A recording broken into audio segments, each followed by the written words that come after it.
If you were driving from Los Angeles to Salt Lake City on U.S. Highway 91, you'd pass through St. George, Utah, population 4,562, just a short way from the state line of Nevada. It's pre-dawn, 5 in the morning. Pretty deserted at this hour. Everything is closed down. Everyone's asleep. Everyone, that is, except a milkman. Been delivering over the same route for 12 years. Never missed a day.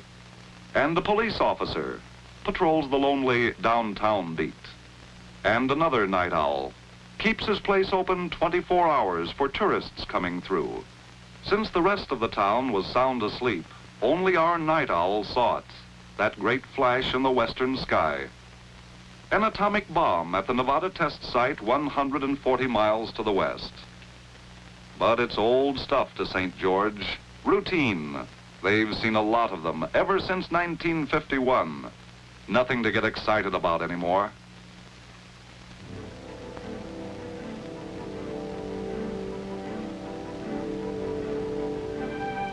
As this thriving community went about its business, youngsters on their way to school, housewives starting on the chores of the day, merchants opening their doors, and the folks at home listening to the radio program. Ladies and gentlemen, we interrupt this program to bring you important news. Word has just been received from the Atomic Energy Commission that due to a change in wind direction, the residue from this morning's atomic detonation is drifting in the direction of St. George. It is suggested that everyone remain indoors for 1 hour or until further notice. There is no danger. This is simply routine Atomic Energy Commission safety procedure. To prevent unnecessary exposure to radiation, it is better to take cover during this period. Parents need not be alarmed about children at school. No recesses outdoors will be permitted. Please stay indoors and advise your friends and neighbors who may not hear this announcement to do likewise. And as the people at St. George took cover, it was natural that some of them had questions about atomic tests. Questions like, why do we have to test bombs? And the answers are found in still another question, the question of national survival. For testing of atomic weapons goes on for a vital reason, our national defense. We have no choice. To fall behind any other nation in atomic progress is a national risk. To assure our defense, we have to keep our atomic strength at top level by testing new ideas and principles and applying these principles in weapons. That's why we have the Nevada test site. It's sort of a backyard workshop, the most unusual scientific workshop in the world. 640 square miles of desert and mountains, 65 miles northwest from Las Vegas, set in some of the loneliest acres the world has ever seen. But this barren region is not barren of brains. Some of the outstanding minds of the nation work in this sprawling outdoor laboratory. The scientists who have harnessed this great force and opened the door to the atomic age. The military men who may have to apply this force in the defense of our nation. Technicians who assemble the complex instruments and equipment. And lots of others who build, who plan, who record, who maintain security, and the countless tasks essential to this important project. These men are here for a vital purpose. Since we have no atomic monopoly, we must continue to increase our knowledge of atomic weapons to guarantee maximum military atomic strength. But naturally, the folks in St. George, as they look upon their silent city, wonder why weapons are tested inside the United States instead of the far Pacific area. The answer is, we need both testing areas. In the vast, isolated reaches of the mid-Pacific, we test weapons of tremendous strength. Only smaller bombs are tested inside the United States. These smaller devices, just as important to America's weapons strength as the larger ones, could not be tested so quickly if they had to be taken to the Pacific Proving Ground about 5,000 miles from our western coast. A Pacific test is quite a job. Past operations out there involved 9,000 men, like 2 complete cities of St. George, and food and supplies to maintain those men. Obviously, an operation like this takes time, months and months of time, while atomic progress waits. So our need is pressing for a nearby test site, a place where nuclear tests can be made frequently, quickly, and more economically. And thus, in 1951, the Nevada test site was set up for the first in a series of continental tests that are part of our continuing atomic program. Because the Nevada test site is close in, scientists conduct a test on one day and return to their laboratories on the next to start evaluating results immediately. This greatly speeds up our weapons development program. Those problems that cannot be solved in a laboratory are taken to the outdoor workshop in Nevada. This is called Ground Zero. Around this center point of the explosion are located instruments and equipment that are part of diagnostic experimentation, which is scientific language meaning, well, what happened? Did the idea work? And as you might expect, there are some humdingers in the way of gadgets. Some we cannot describe for security's sake. Some we can mention, like the high-speed camera that takes pictures at 1/3 of a second, or the instruments that measure heat in millions of degrees and a light intensity hundreds of times brighter than the sun. Scientists must know exactly what occurs before, during, and after a nuclear explosion. While most field tests are held largely to answer the questions of the scientists, these tests are also designed to answer as many other questions as possible. The armed forces, for instance, they've got to know. Military scientists conduct experiments to record and evaluate effects of atomic weapons. For training purposes, military personnel observe from foxholes. We also need to know if military equipment can take it. All types are positioned at varying distances from ground zero. Structures also play an important part, not only in military studies, but also in civil defense programs to determine blast and heat effects. Family-type dwellings are constructed right on the site. Civil defense is also concerned with the value of automobiles as shelters in an atomic attack. Biomedical tests, using animals such as mice and pigs for research subjects, are conducted to gain important information about radiation effects on cells and tissue. And a lot of other government agencies also set up special tests and experiments. Finally, the work is done. Preparations are completed. Another valuable test is ready. Shot day is tomorrow morning. The early morning air is cool, crisp. The outdoor laboratory workshop is deserted, silent. A series of activities now proceed on a prearranged schedule. Notice is sent to all nearby communities that the shot will go as scheduled.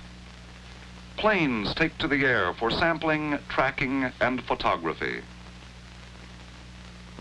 In ample time before the shot, mobile monitoring teams are directed to the path of the radiation fallout as predicted by the weather forecast. At their stations in the control point, perhaps 8 miles from the tower, are the key men of the test, the scientists. To them, this is the payoff, the climax of careful planning and preparation. The test pattern is complete. Attention, please. Minus 15 seconds.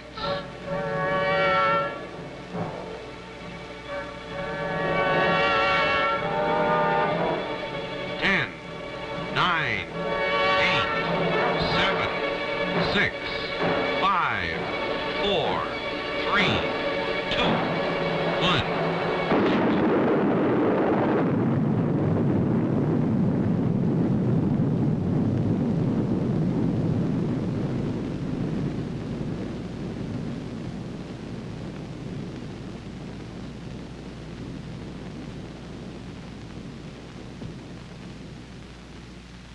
The tower of steel is now only a tower of smoke.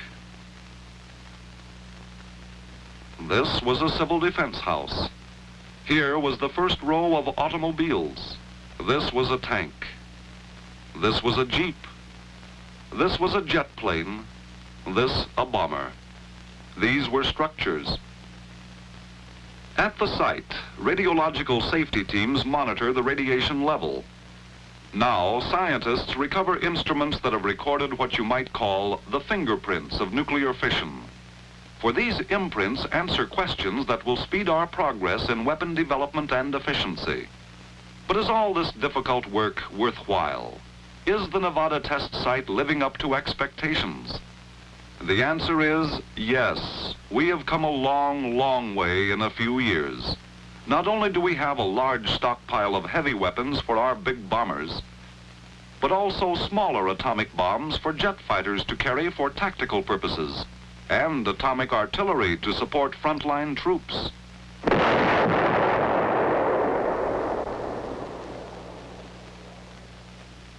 Gathering strength for the long-term defense of freedom, we now have a family of weapons for a broad range of military uses to discourage aggression, to support peace, and their number, variety, and efficiency has been greatly increased. Without a continental test site, we would now find ourselves years behind our present atomic development. And this is why the Nevada test site is absolutely essential as a backyard workshop. Okay, so Nevada is important. So we have to test bombs out there for national defense. But what's being done about the safety of the public? Well, to answer this question, to understand the extensive precautions taken for public safety, let's go to the control point, the nerve center of the outdoor laboratory. The test organization staff is meeting, as it does before every shot. Go or no go? That's the question before the test manager and his advisors, experts in the fields of biology and medicine, public health, meteorology, and blast. Before a nuclear device is detonated, every possible precaution is taken for safety. Public safety is the main consideration. There are three factors to consider. First, light. The brilliant flash can cause momentary blindness to a pilot or to a motorist. Aircraft are warned through Civil Aeronautics Authority of the zone closed to air traffic at all altitudes. Motorists are temporarily halted on nearby highways. The second factor is blast. As a further careful precaution, relatively small charges of high explosive are set off at 1 and 2 hour intervals before the atomic detonation. Sensitive scientific instruments at various points around the test site record the results of the high explosive blast, thus enabling the test organization to predict the effect and direction of the blast from the upcoming atomic detonation. Minor damage is minimized by warning communities to open windows and doors to equalize pressure. And of course, the test itself will be postponed if it appears that a community might be hit hard by blast. The third effect is radiation. Let's consider radioactivity and the weather conditions which determine what happens to it. As the test staff considers all vital factors involved in the test operation, of top importance is the weather forecast. Weather, as well as technical factors, are reviewed and evaluated by the experts in arriving at a decision. If conditions seem unfavorable or become so at any time up to 10 minutes before shot time, the test is postponed. If conditions seem favorable and safe, an order to proceed is issued. After a shot has been fired, the atomic cloud, like a giant vacuum cleaner, has sucked up dirt and debris from the Earth and is full of radioactive particles. Is it dangerous? Yes, right now it is. You wouldn't want to go into it, but neither would you deliberately walk into a blazing fire. You have to use common sense.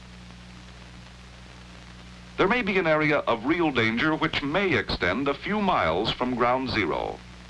This is one reason why entry into the test site is restricted. Helicopters warn hunters, hikers, and desert migrants to avoid the test site region. Yes, livestock grazing within a few miles of the site of detonation have, in a few instances, suffered skin and eye injuries from radiation, but otherwise were in good health. Justified claims by owners have been compensated. Extensive studies have concluded that animals grazing at greater distances have not been injured by radiation. The AEC will continue to give advance notice to livestock owners. To minimize the area of real danger and reduce the fallout outside the control area, only relatively small nuclear devices are tested in Nevada, leaving the larger detonations to the Pacific. As the cloud moves out, it becomes dispersed, and at the same time its radioactivity rapidly decreases. Past experience has shown that some activity will be detected across the country. The important thing is to keep the amount of radioactive contamination to as low a level as possible for human exposure. This is not left to chance. At the control point, the path of the cloud is charted with the greatest possible accuracy. This can be done because the cloud leaves a trail as it moves along, a trail of radioactive particles that can be detected and measured. Some of the tiny radioactive particles settle back to Earth as the wind disperses the cloud. These particles are called fallout. The bulk of the particles soon fall out and the cloud disappears. An invisible remnant of radioactive material is lifted high, wide, and far by the winds, eventually settling to Earth. But radioactive fallout beyond several miles from the test site has not been known to be serious. It has not constituted an appreciable danger to persons, animals, crops, property, or industry. We must remember that radiation is not a new thing on this Earth of ours. Since the beginning of time, the Earth has been bombarded by radiation from outer space. Cosmic rays and high-energy particles rain down from space upon each and every one of us every second of our lives. We are also struck by radiation from the materials in the Earth itself. All this is known as background radiation. It is part of nature. We can't control it. Radiation from fallout temporarily adds to this background level. It is the total amount of radiation that is important. That is why very careful considerations are given for firing every atomic test shot, so that the fallout will add as little radiation as possible to that of natural background sources. Yes, the very nature of testing weapons for national defense requires we accept the possibility of some exposure to additional radiation. There is some potential risk. But this additional radiation has been kept far below harmful amounts in areas beyond a few miles outside the test site boundaries. The rigid requirements controlling the firing of each nuclear device have made this control possible.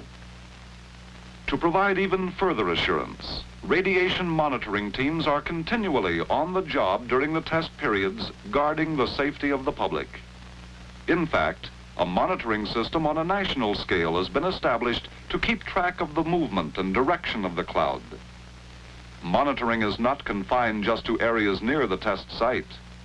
Moving outward from the outdoor laboratory, you would find 15 fixed air sampling stations in the vicinity of the test site, and special mobile monitoring teams operated jointly by the Atomic Energy Commission and the U.S. Public Health Service. These teams must be able to move quickly into the projected path of the atomic cloud. Instruments and equipment are set up to determine the background radiation level before the cloud arrives, and readings are continued for several days after the cloud has passed. Special Air Force planes follow the cloud approximately 600 miles from the test site. Reports from all mobile monitoring teams are flashed regularly by radio and phone to the control point at the test site. This information is used effectively in many ways, such as keeping public health officials informed in the states adjacent to the test site. Through the cooperation of about 100 U.S. Weather Bureau stations, Samples of the atomic cloud are collected on gummed paper throughout the United States and sent to AEC's Health and Safety Laboratory in New York City for counting. These samples from many localities of the United States are processed, and at a glance we know how much fallout dropped in every section of the country. This information is for the use of health authorities, research people, scientists, industry using sensitive materials. It is given to the U.S. Weather Bureau, whose meteorological specialists further evaluate and analyze the fallout reports.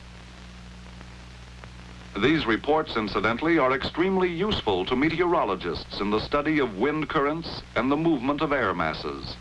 Radiation in the air acts like dye placed in water. It can be traced. Its direction and speed can be recorded. Some people think atomic bombs can affect the weather. Following extensive studies, no relationship between atomic detonations and weather has been established. An atomic bomb is puny compared to the forces of nature and is completely lost in the vast oceans of the sky. What then was the story at St. George? Here are the facts. The go or no-go meeting, after carefully reviewing all factors, found conditions were favorable. The go-ahead signal was given and the shot fired the following morning. The predicted path of fallout was to the south of the city. Then the local wind changed. The cloud approached the city.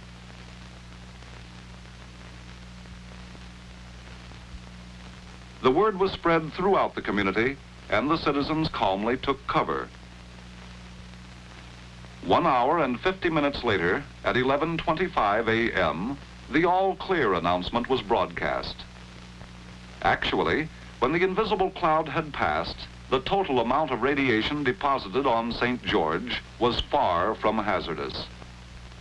Then you may ask, why were the people asked to stay indoors?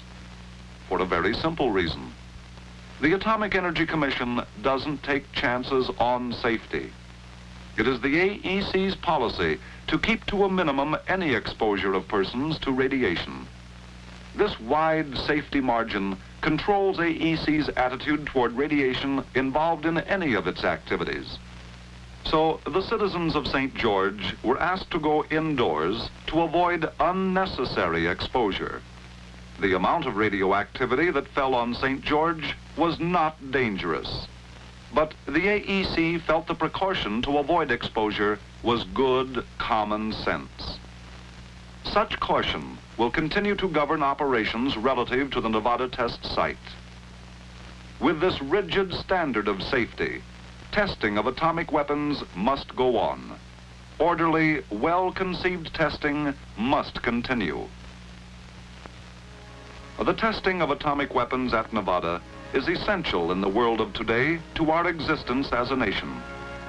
The towering cloud of the atomic age is a symbol of strength, of defense, of security for freedom-loving people everywhere, people who want peace. For as President Eisenhower has pointed out to all the world, this country, which is building a full-scale atomic power plant, wants nuclear energy to serve the needs of mankind, deeply desires and is working to help create an international atomic energy agency to adapt nuclear energy to all the arts of peace.